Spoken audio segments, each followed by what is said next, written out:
Nous regardons les Market Movers Europe avec vous, Antoine Fraisse-Soulier, et on va commencer avec les marchés tout simplement. Oui, les marchés qui la semaine dernière ont très bien terminé la semaine, puisque le CAC 40 a pour sa part terminé en hausse de plus de 3%, et le marché, le DAX 30 allemand a terminé également à plus de 4%. On avait commencé la semaine timidement avec une consolidation, et puis c'est finalement jeudi et vendredi que les marchés ont vraiment très bien progressé. Les bonnes nouvelles sont venues du front de la guerre commerciale, puisque les États-Unis et la Chine sont arrivés à se mettre d'accord sur un accord partiel qui est censé mettre fin dans un avenir proche à la guerre commerciale.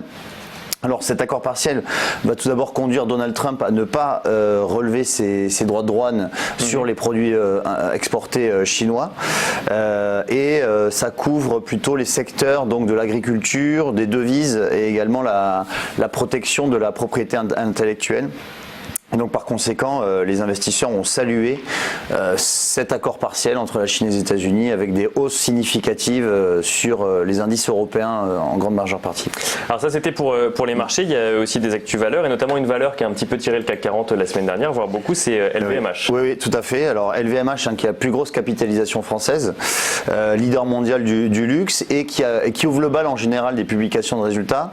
Le titre a donc publié des résultats au troisième trimestre mieux qu'attendu, avec notamment un chiffre d'affaires qui a sorti à 13 milliards d'euros en hausse de 17%, et cela malgré la fermeture de plusieurs enseignes à Hong Kong. Le chiffre d'affaires a baissé de plus de 30% à Hong Kong, avec notamment une fermeture de plusieurs enseignes au sein de la ville, mais finalement c'est les États-Unis et notamment et aussi le Japon qui a tiré les ventes du groupe, puisque le Japon a augmenté de 20% ses ventes sur le trimestre, et donc on a eu un titre LVMH qui a progressé de plus de 8% sur la semaine et qui revient au contact de ses sommets historiques aux alentours de 390 euros.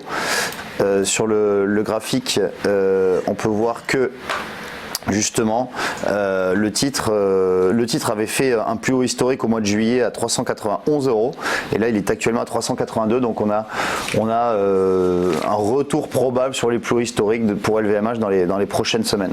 Alors ça c'était pour LVMH, et il y a un autre market mover aussi ce matin, il s'agit de Saint-Gobain cette fois-ci. Oui, Saint-Gobain qui est un titre dont on ne parle pas forcément énormément, mais qui est le leader des matériaux de construction en France, et la semaine dernière, le titre a profité d'une note favorable de Morgan Stanley, qui a salué les changements structurels du groupe.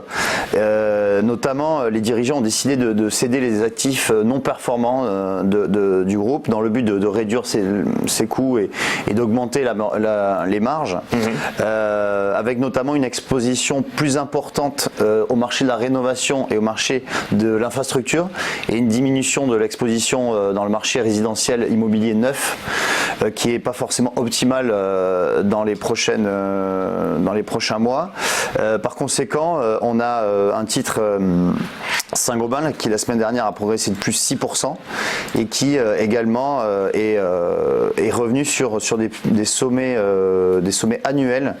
On est aux alentours de 37 euros sur le titre.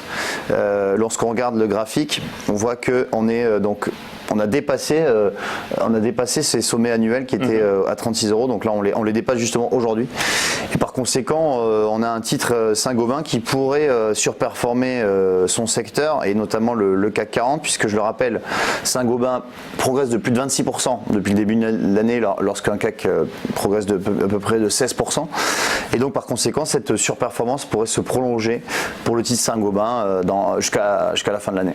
On lui souhaite en tout cas. Ça c'était pour les Market Movers Europe. Merci Antoine.